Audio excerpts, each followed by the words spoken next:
Le titre du message pour nous est inconsidéré aux yeux de l'homme, mais grand aux yeux de Dieu. Inconsidéré aux yeux des hommes, mais précieux aux yeux de Dieu. Et nous trouvons dans la Bible en effet un passage, du moins un récit d'un homme, d'un jeune homme plus précisément. Un jeune homme qui était méprisé par ses proches, était méprisé par sa famille, était méprisé par ses frères, était méprisé même par son père. Et qu'est-ce qu'il est triste de savoir lorsque nous sommes déconsidérés, inconsidérés, méprisés même par sa famille.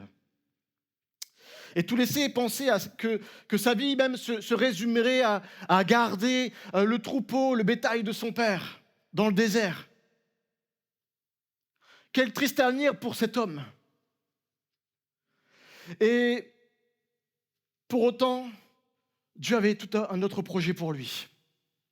Dieu avait prévu quelque chose de particulier pour sa vie comme pour chacun d'entre vous. Dieu avait prévu non pas pour lui un avenir dans le troupeau, dans le bétail, dans le désert, à l'écart des hommes, mais Dieu avait prévu pour cet homme un avenir particulier qui dépassait tout entendement humain, celui d'être nouveau roi d'Israël. Cet homme était David. Cet homme était David. Et j'aimerais vous dire ce matin que là, devant moi, je vois aussi des Davids. Et David veut dire, en hébreu, veut dire aimé de Dieu. Et je vois devant moi des aimés de Dieu, des bien-aimés, plus précisément. Et donc, je voudrais vous dire que de la même manière, Dieu vous considère. Même si vous avez l'impression de ne pas être considéré aux yeux des hommes, Dieu vous considère. Il dit que dans Ésaïe chapitre 43, verset 4, il dit que nous avons du prix aux yeux de Dieu. Tu as du prix aux yeux de Dieu. Dis à ton voisin, tu as du prix aux yeux de Dieu. Tu as du prix aux yeux de Dieu. Dieu te considère. Et nous comptons beaucoup pour lui et il nous aime. C'est pas moi le pasteur qui le dit, c'est la Bible qui le dit. Dieu te dit qu'il te considère, il t'aime, tu as du prix à ses yeux. Et mon premier point ce matin, c'est que Dieu ne regarde pas aux apparences, mais regarde au cœur. Alors que Dieu te regarde selon ce que tu es, Dieu regarde au fond de ton cœur. Qu'est-ce qu'il voit dans notre cœur? Et je voudrais lire avec vous donc, dans ce passage, dans 1 Samuel au chapitre 16.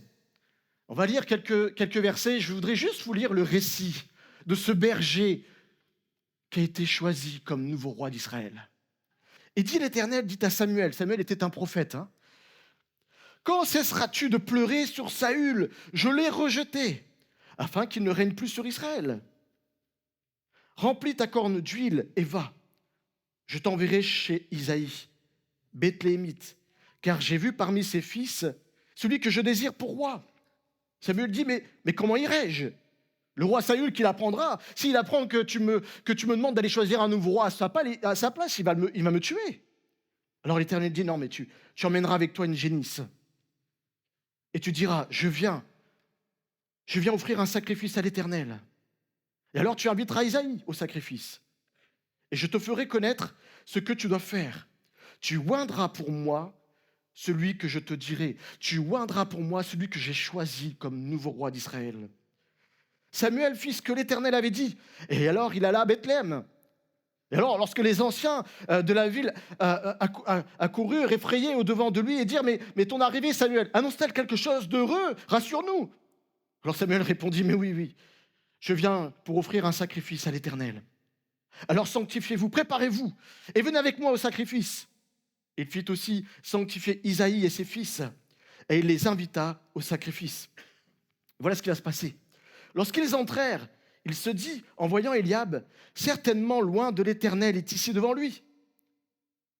Et l'Éternel dit à Samuel, non, ne prends point garde à son apparence et à l'auteur de sa taille, car je l'ai rejeté. L'Éternel ne considère pas ce que l'homme considère. L'homme regarde à ce qui frappe les yeux. L'homme regarde aux apparences, mais l'Éternel, lui, regarde au cœur. Isaïe alors appela Abinadab et le fit passer devant Samuel. Et Samuel dit, non, l'Éternel n'a pas non plus choisi celui-ci. Isaïe fit passer alors son troisième fils, Shama, Et Samuel dit, non, mais l'Éternel n'a pas non plus choisi celui-ci. Isaïe fit passer alors ses autres fils devant Samuel. Et Samuel dit à Isaïe, non, mais vraiment, l'Éternel n'a choisi aucun d'eux. Et là, Samuel dit à Isaïe, mais est-ce que ce sont là tous tes fils? Isaïe répondit, non. Bon, il reste encore plus jeune. Mais bon, il fait que paître les brebis. Alors Samuel dit à Isaïe, envoie-le chercher, car nous ne nous placerons point qu'il ne soit venu ici. Isaïe l'envoya chercher. Or, il était blond, avec de beaux yeux et une belle figure. Il était différent des autres frères. L'Éternel dit à Samuel, lève-toi, oins-le, car c'est lui. Et Samuel prit la corne d'huile, éloigné au milieu de ses frères, et l'Esprit de l'Éternel saisit David à partir de ce jour et dans la suite. Amen. Voilà donc l'histoire de ce jeune berger, David. David était vraiment inconsidéré, on l'a lu à l'instant. Il était vraiment inconsidéré par sa famille, et la Bible nous parle même de David comme étant le rejeton. Son propre père même ne prenait même pas soin de le convier au sacrifice. Vous imaginez, vous êtes là, vous êtes une fratrie, et là, vous êtes à votre tâche, à laquelle votre père vous a convié, et vous êtes à l'écart, vous êtes loin de tout. Et un jour, vous apprenez que tous vos frères étaient conviés à une fête, à une cérémonie, à un sacrifice, à quelque chose, à un événement particulier. Mais vous n'êtes même pas conviés. C'est ce qui se passa ici pour David. David était à l'écart, était dans le désert, comme au quotidien, à surveiller le bétail de son père. Et pendant ce temps-là, se passait une chose vraiment importante. Il était en train de se passer le choix du nouveau roi d'Israël. Et lui, il n'était même pas convié. Mais quel père aurait pu imaginer faire cela un instant? Mais c'est pourtant l'histoire de David. Il a été mis à l'écart à faire paître les brebis. Et le plus frappant, c'est que David n'est même pas appelé par son nom. Son père l'a surnommé au plus le plus jeune. Oui, le plus jeune, celui qui fait paître les brebis.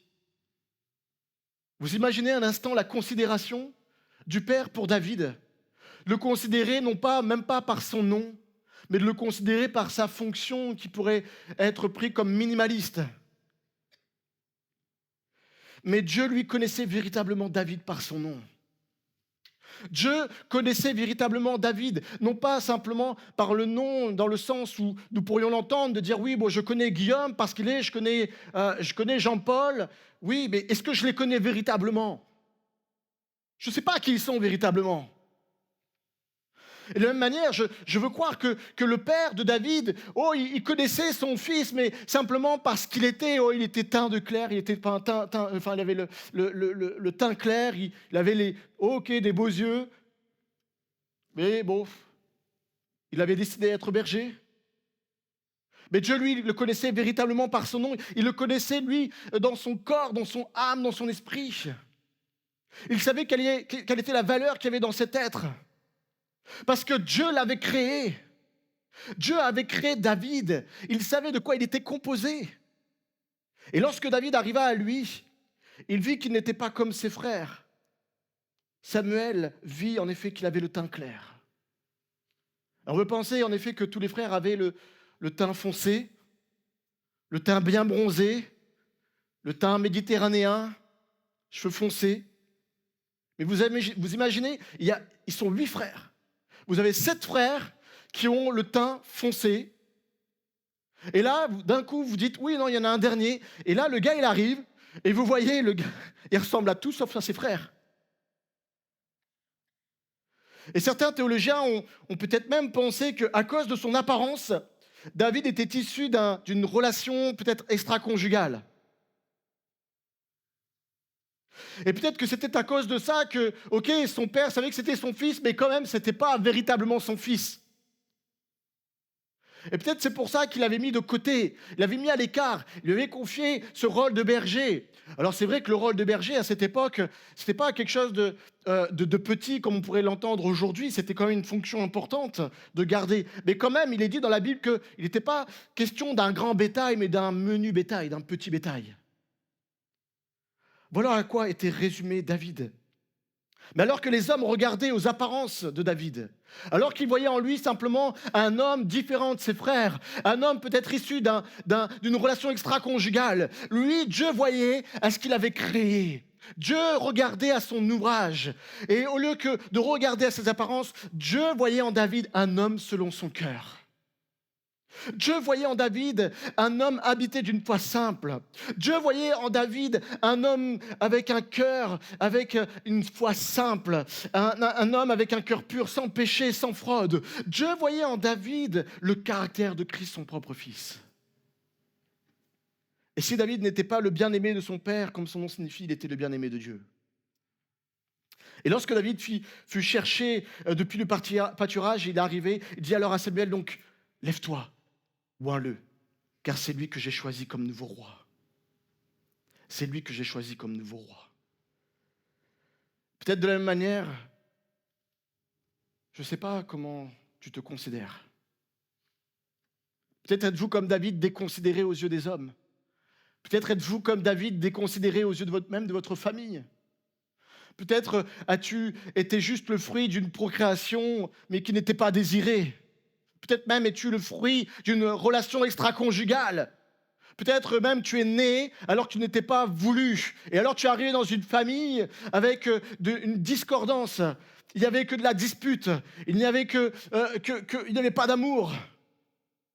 Et ton éducation a été conditionnée par cette chose-là. Et tes frères et tes sœurs t'ont déconsidéré aussi. Au lieu de te soutenir, au lieu de t'épauler, ils t'ont mis de côté, ils t'ont mis à l'écart. Et à cause de cela, tu as même commencé à te minimiser toi-même, à douter même de tes compétences, de ta valeur. Et peut-être même il est question de ta vie aujourd'hui au sein de ton travail, au sein de ton entourage. Je ne sais pas comment tes collègues te considèrent, je ne sais pas comment tes frères te considèrent ou comment ta famille te considère. Mais peut-être que tu es souvent l'objet de jugements, de critiques. Tu as peut-être, toi tu t'es efforcé à faire des études pour montrer que tu étais capable. Et tu as même cherché des emplois pour montrer que tu étais capable. Tu as évolué, mais au lieu de t'encourager, il y a des personnes qui ont fait simplement te comparer encore avec d'autres personnes pour te dévaluer indirectement. Qu'est-ce que la comparaison peut faire mal dans nos vies? Peut-être as-tu été souvent remisé, même au rang de rejeton, comme David. Méprisé parfois parce que vous n'êtes pas comme les autres. Et ce qui est dramatique dans cette situation, c'est que souvent nous commençons d'abord par les écouter, ces hommes et ces femmes.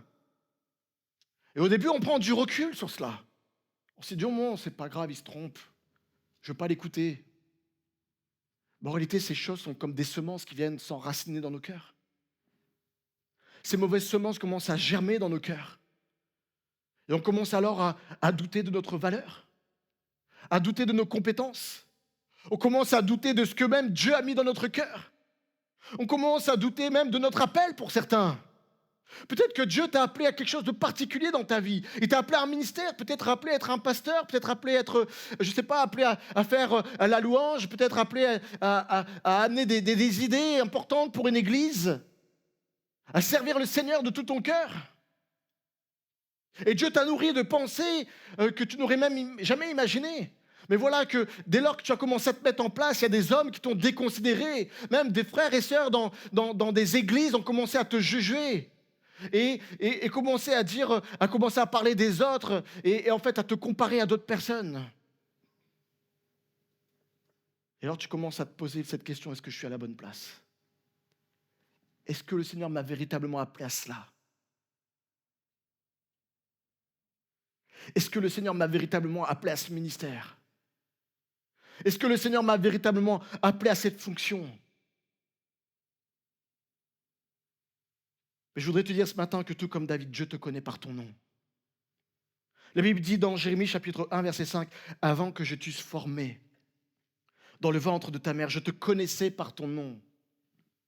Et avant que je t'eusse sorti de son sein, je t'avais consacré. Et lorsqu'il dit je t'avais consacré, il est question d'être mis à part. Dieu t'a mis à part. Avant même que tu sois sorti du ventre de ta mère, Dieu t'avait mis à part. Dieu t'avait destiné à un projet particulier. Dieu t'avait destiné à une œuvre particulière. Et lorsque Dieu parle de ses œuvres, lorsque Dieu te parle en disant oui, je t'ai mis à part, ce n'est pas pour des œuvres misérables, mais ce sont pour des œuvres glorieuses. Dieu t'a appelé à quelque chose de particulier. Non pas les choses particulières comme on peut l'entendre au sens humain, au sens terrestre, mais Dieu t'a mis à part depuis ton plus jeune âge, même avant même que tu sortes du sein de ta mère, pour accomplir des choses merveilleuses. De la même manière que Dieu avait un regard différent sur David, il en a aussi un sur chacun d'entre nous. L'homme regarde ce qui frappe les yeux, mais l'Éternel regarde au cœur. Vous savez, l'homme voit en nous une simple roche, mais Dieu voit en réalité la pierre précieuse qu'il y a dans la roche. L'homme regarde à l'état brut, mais Dieu voit le diamant qu'on peut en extraire. Et au point que nous puissions considérer, déclarer comme David, oui, je suis une créature si merveilleuse. Et ce que les hommes considèrent d'insignifiant en nous jugeant, Dieu le considère de consacré. Car dès lors que nous acceptons Christ dans notre vie, vous savez, Dieu, ce qu'il voit au travers de nous, ce qu'il voit au travers de notre cœur, ce n'est plus nous qu'il voit. Ce ne sont plus les choses insignifiantes. Ce ne sont plus les choses que les hommes considèrent. Mais ce qu'il voit au travers de nous, c'est Christ qui vit en nous. Et alors combien même les personnes qui nous entourent et qui pourraient nous juger même d'insignifiants, ce matin puissions-nous nous réjouir car Dieu a choisi les choses faibles du monde pour confondre les fortes. Je suis une créature si merveilleuse, amen. Je suis quelqu'un de consacré. Et lorsque les hommes me voient, ne laissons pas avoir des jugements qui nous dévalorisent, mais considérons que nous avons Christ qui vit en nous. Christ est en nous. La puissance de Dieu est en nous. Et elle demande qu'une seule chose, c'est à se manifester au travers de nous. Mais maintenant, j'aimerais vous dire, c'est mon deuxième point, c'est que les situations, peut-être tu es dans une situation insignifiante. Tu es inconsidéré, mais en même temps, tu dis, ok, j'ai compris, je suis une créature si merveilleuse. Ok, je suis inconsidéré, mais aux yeux de Dieu, j'ai une valeur. Je suis un diamant, je suis une pierre précieuse et je suis destiné à quelque chose de particulier. Mais alors comment se fait-il qu'aujourd'hui, dans ma vie, il n'y a rien qui se passe? Comment se fait-il que ma vie est comme insignifiante à ce jour? Si on revient à David, regardez à son histoire. Avant d'être le nouveau roi, David avait été mis à part. David avait été mis à l'écart dans le désert. Et on voit d'autres hommes dans la Bible qui est un peu similaire à cette histoire de David. On pense à Moïse. Moïse avait mis à l'écart 40 ans dans le désert alors qu'il était appelé à conduire le peuple d'Israël. Il y a aussi l'histoire de Joseph. Alors qu'il savait qu'il aurait une grande place, il a d'abord été mis à l'écart, il a été jeté dans un puits. Et puis il a été jugé, il a été déconsidéré, il a même été mis en prison. Mais il s'est retrouvé comme Premier ministre. Et nous pourrions penser que la condition de David, celle d'être un simple berger dans le désert, à l'écart de tous, aurait été pour lui préjudiciable. On se dit, mais attends, comment un berger qui est dans le désert peut devenir un roi d'Israël? Il n'a pas fait d'école. Il n'a pas été préparé au combat. Il est à l'écart dans le désert. Et lorsqu'on étudie un peu les textes, on peut penser même que David avait plus d'une trentaine d'années avant d'être choisi pour être nouveau roi. C'est-à-dire que pendant une trentaine d'années, imaginons même, il est commencé à 9 ans, a commencé à surveiller les brebis. Ça faisait au moins 21 ans qu'il passait son temps dans le désert et tous les jours prendre le même chemin, aller dans le désert et accompagner les mêmes brebis et accompagner le même troupeau et à faire les mêmes choses pendant 21 ans au moins.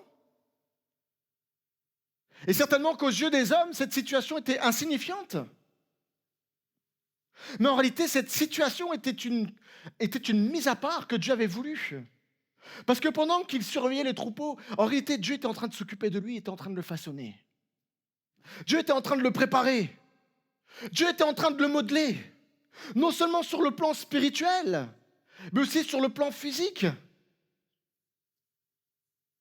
Regardez, est-ce que vous croyez que c'était simple pour David de faire face à des ours et à des lions qui attaquaient les brebis? Mais je crois qu'il n'y a pas de meilleur entraînement pour un futur roi. Je crois que la force d'un ours ou d'un lion est bien plus élevée qu'un homme. Et Dieu était en train de le préparer à l'écart de tous, à l'ombre, face à des ours, face à des lions. Et il était en train de lui faire prendre conscience, attends, il faut que tu mettes toute ta vie là pour défendre cette brebis qui est arrachée par le lion. Et certainement que Dieu l'amenait à l'encourager et même à dépendre de la force de Dieu, non pas sur sa propre force, mais sur la force de Dieu, pour enlever la brebis qui était prise par la gueule du lion. Et même sur le plan spirituel, vous savez, quand on est à l'écart, quand on est dans le désert, je crois qu'il n'y a pas de meilleur endroit que pour rencontrer le Seigneur. Souvent, on pense que c'est en étant dans l'activité. Ok, je vais revenir même au niveau de l'église. Souvent, on pense que, ok, je suis appelé à telle chose, à tel ministère. Et je pense qu'il faut forcément que pour arriver à ce que le Seigneur a mis dans mon cœur, il faut que je commence par m'entraîner, me mettre en situation.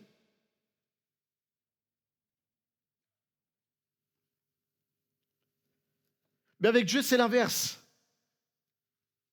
Dieu travaille sur le savoir-être avant le savoir-faire. Dieu commence par travailler d'abord nos cœurs. Il commence à nous modeler spirituellement. Il nous met comme ça, du coup, à l'écart dans le désert. Il va nous éprouver dans notre solitude. De manière à ce que nous ne puissions pas nous reposer sur les choses que nous sommes en train d'acquérir, sur les compétences que nous sommes en train d'acquérir. Mais afin que nous puissions nous centrer sur lui. Dieu nous met à l'écart dans le désert, loin de tout le tumulte, loin des autres personnes. Et il nous met là, et la seule chose que nous pouvons chercher, c'est à l'écouter. C'est à chercher à l'entendre. C'est à chercher à reconnaître sa voix. Je ne sais pas si dans ton désert, tu entends sa voix. Si tu n'entends pas sa voix, ne cherche pas à aller à l'étape suivante. Parce qu'il n'y a pas de plus important dans notre vie que savoir entendre sa voix pour avoir ses commandements, ses ordres, ses directives. Et Dieu commence à nous mettre à l'écart dans le désert afin que nous puissions apprendre à l'entendre, à l'écouter et à savoir ce qu'il demande de nous. Et certainement que là, David était dans le désert et Dieu était en train de le préparer spirituellement, était en train de lui apprendre qui était Dieu, et était en train de lui apprendre d'avoir une connaissance de sa personne. Et je crois que Dieu était là dans le désert et commençait à avoir une relation particulière avec le Seigneur. Et d'ailleurs, la plupart de ces psaumes ont été écrits lorsqu'il était berger. Et même d'autres psaumes ont été écrits en se souvenant de comment ça se passait lorsqu'il était berger. Souvent, Dieu fait référence à ce temps de désert. C'est étonnant quand même. Alors qu'il était roi et qu'on regarde les psaumes, David ne fait pas référence à ses bonnes expériences lorsqu'il était roi, pour s'encourager, pour se rappeler de la fidélité de Dieu. Mais on peut voir que souvent, la plupart du temps, David fait référence à ce temps durant lequel il était simple berger. Et je peux vous dire avec mon expérience que souvent, je regarde les choses à aujourd'hui, dans mon ministère, non pas avec l'expérience du ministère, mais avec l'expérience que j'ai tirée lorsque Dieu m'a mis à l'écart dans le désert. Parce que c'est là que Dieu m'a appris les plus grandes choses. Ok, ça ne veut pas dire que dans mon ministère, Dieu ne m'apprend pas des choses. Non, c'est pas ça que je suis en train de dire. Mais la plus grande partie des choses, c'est les choses que j'ai apprises dans le désert. Je suis en train de te dire tout cela ce matin pour t'amener à considérer que ta situation n'est pas insignifiante. Ta situation est loin d'être inutile. Peut-être tu as l'impression d'être mis au placard dans ta vie professionnelle. Peut-être tu as l'impression d'être mis au placard même dans ta vie spirituelle. Mais en réalité, Dieu est en train d'utiliser cette situation pour t'apprendre des choses que tu ne pourrais même pas apprendre en situation. Ne déconsidère pas ta situation actuelle. David a tout appris lorsqu'il était dans le désert. Je ne voudrais pas faire l'état de mon parcours, mais je peux vous dire que je suis passé sur le plan professionnel par des hauts et des bas. J'ai appelé mon parcours professionnel les montagnes russes. Et j'en étais à me dire que à chaque fois, quand j'avais un bon travail, que j'avais quelque chose qui marchait bien, et que je ne sais pas pourquoi, Dieu m'appelait à changer de travail, il y avait des circonstances. La fois d'après, c'était chaotique. Et puis la fois d'après, c'était extraordinaire. Et la fois d'après, c'est à nouveau chaotique. Au début, je me demandais, mais est-ce que c'est moi, Seigneur, qui suis mauvais, qui suis nul? Et Dieu a commencé à me faire voir, non, non, non, non, regarde, prends de la hauteur. Prends de la hauteur sur la situation. Je suis en train de te faire passer par des situations par lesquelles, un jour, tu seras amené à conseiller, à encourager des frères et des sœurs qui passeront par cette situation. Un jour, je suis passé par la table de l'opération. On m'avait annoncé presque que j'avais un cancer, c'était presque la fin de mes jours. Je sais ce que c'est que passer par la vallée de la mort. J'ai jamais lu à ce moment-là autant de fois les psaumes de ma vie. J'ai dit, Seigneur, pourquoi? J'ai compris plus tard que ces choses m'ont appris à avoir de la compassion pour les hommes et les femmes qui passaient par le deuil, par la douleur, qui passaient par la maladie. Je comprends maintenant ce que c'est que quelqu'un qui passe des examens médicaux. Je sais ce que c'est que lorsque quelqu'un vous annonce que votre maladie est grave et que possiblement il n'y a rien pour la guérir sur le plan médical. Je sais ce que c'est que passer par un travail dans lequel vous êtes jugé à tort, dans lequel on vous met de côté, on vous met à la carte, on vous met au placard. Oui, je connais ce que c'est qu'être mis au placard injustement.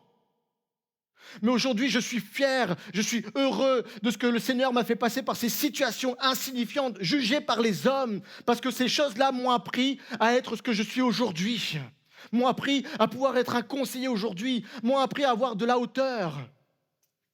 Et c'est ce que Dieu veut faire avec chacun d'entre vous. Chacune de nos situations est une étape qui est grande aux yeux de Dieu. La question est de savoir qu'est-ce que Dieu veut m'apprendre dans cette situation. Ta situation insignifiante est en réalité une école de Dieu dans laquelle tu apprendras tes plus belles armes.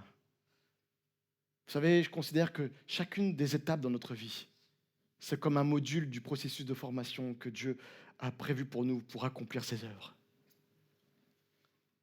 Et il n'est pas question de rater un seul de ces modules. Chaque module est important. Allez dire à un professeur qu'un module peut être négligé. Vous imaginez cela? À mon avis, si je dis à ma femme qui est prof, tu sais, là, ton cours que tu es en train de préparer pendant des heures, il ne sert à rien. À mon avis, ça ne va pas lui plaire. Et de la même manière, lorsqu'on déconsidère la situation, même si elle nous paraît insignifiante ou dévalorisante à nos yeux, est-ce que vous avez imaginé un seul instant qu'en réalité, Dieu a écrit ce parcours spécialement pour vous? Dieu a tout mis en œuvre pour que vous passiez précisément par cette étape. Parce que cette étape est indispensable pour que tu puisses accomplir les choses à laquelle il t'appelle. Alors cessons de regarder les choses insignifiantes, cessons de nous lamenter sur notre situation, mais bénissons Dieu de ce qu'elle est aujourd'hui, notre situation, parce qu'en réalité, il est en train de nous former. Maintenant, je vais vous dire aussi un grand secret que j'ai appris. C'est que plus la formation est longue, et plus il nous appelle à quelque chose de grand. Je ne sais pas depuis combien de temps tu es dans le désert. Je ne sais pas depuis combien de temps tu passes par une situation qui te semble insignifiante et que tu commences à te décourager. J'aimerais te dire ce matin, ne te décourage pas. Parce que plus tu attends, et en plus ça t'amène à quelque chose de grand pour le Seigneur. Combien de fois j'ai pu voir des personnes autour de moi, je dis, mais Seigneur, je ne comprends pas, tu les appelles maintenant? Et moi, tu fais quoi de moi? J'ai l'impression de faire du surplace. Attends, mais lui, mais attends, il est à peine arrivé là, il n'a même pas tout saisi, et tu l'appelles déjà au ministère? Mais tu l'appelles en plus à prendre une fonction énorme dans... Mais je ne comprends pas, Seigneur. Et lui? Ou elle? Mais attends, mais il n'a même pas connu ceci, il n'a même pas connu cela. Ça me fait penser à un disciple qui a dit à Jésus, attends, mais c'est un peu ça qu'il disait, mais quel est le meilleur d'entre nous? Quel est celui que tu préfères? Quel est celui à qui tu prévois la plus belle part? Et Jésus lui répondra, non, occupe-toi de toi-même. Ne t'occupe pas d'eux. Occupe-toi de ce que je t'ai confié. Occupe-toi du ministère que je t'ai confié. Occupe-toi de l'appel que je t'ai confié. Et commence à ne plus te préoccuper de la situation des autres. Arrête de te comparer avec les autres. Arrête de te déconsidérer parce que tu as l'impression que tu n'avances pas par rapport aux autres. Mais concentre-toi sur le cursus, sur le parcours que je mets devant tes yeux. Parce que ce parcours est celui qui te destinera à accomplir les choses merveilleuses. Alors, comme pour David, combien même vous seriez comme dans un désert, le jour viendra où, comme il a pour David ordonné à Samuel, Samuel a ordonné de faire aller chercher David et de le sortir de derrière le pâturage. Je vous promets une chose, un jour Dieu vous appellera, il vous fera sortir de votre situation et vous fera connaître les projets qu'il a formés sur vous. La Bible dit dans Jérémie chapitre 29, verset 11, « Les projets qu'il a formés sur vous, dit l'Éternel, sont des projets de paix et non de malheur, afin de vous donner un avenir et de l'espérance. » Si tu as l'impression aujourd'hui que ta situation n'est pas pleine d'avenir et d'espérance, dis-toi tant mieux. Ton parcours n'est pas fini. Le plus beau est à venir. Alors ne méprisez pas ces temps ou ces situations qui vous semblent insignifiantes. Je voudrais juste rajouter un petit point. Vous savez, j'ai aimé ce passage lorsque Dieu dit, vous savez, lorsque Isaïe répond à Samuel, oui, il y a le plus jeune là dans le bétail qui est en train de surveiller le bétail. Je n'avais pas pris ça dans mes notes, mais j'aimerais revenir juste un instant là-dessus. Peut-être ça encouragera quelqu'un ce matin. Il reste encore le plus jeune, mais il fait paître les brebis. Et là, ce que j'aime dans la réponse de Samuel dit à Isaïe, « Envoie-le chercher, car nous ne nous placerons point qu'il ne soit venu ici. » Dans cette version, on a du mal à comprendre, mais j'ai regardé dans les autres versions, cela veut dire que, ok, va le chercher, parce que tant qu'il ne sera pas venu, je ne bougerai pas d'ici. Et on ne passera pas à la suite. Et je voudrais vous dire ce matin que dans ta situation, des fois, tu peux être inquiet de dire, mais est-ce que Dieu n'est pas en train de m'oublier?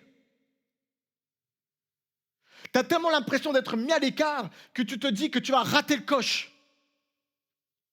Tu te dis, mais comment, depuis là où je suis, je peux arriver là où Dieu m'appelle? Le temps passe et j'ai l'impression qu'on me met de plus en plus à l'écart. Le temps passe et j'ai l'impression de m'enterrer dans ma situation. Mais je voudrais te dire ce matin que comme Samuel l'a dit à Isaïe, Dieu dira, je ne bougerai pas tant que le jour viendra, je te ferai sortir de là et je t'appellerai à ta fonction. Dieu ne bougera pas, ne passera pas à la suite, tant qu'il ne te sortira pas de ta situation. Quelle consolation. Je voudrais conclure avec cette fin de ce récit, au verset 12. Voilà ce qu'il est dit. Isaïe l'envoya chercher, et or il était blond, avec de beaux yeux et une belle figure. Et l'Éternel dit à Samuel, lève-toi, oins-le, car c'est lui. Samuel prit la corne d'huile, éloigné au milieu de ses frères. Et là, j'aimerais qu'on retienne cette phrase particulière. L'Esprit de l'Éternel saisit David à partir de ce jour et dans la suite. L'Esprit de l'Éternel saisit David.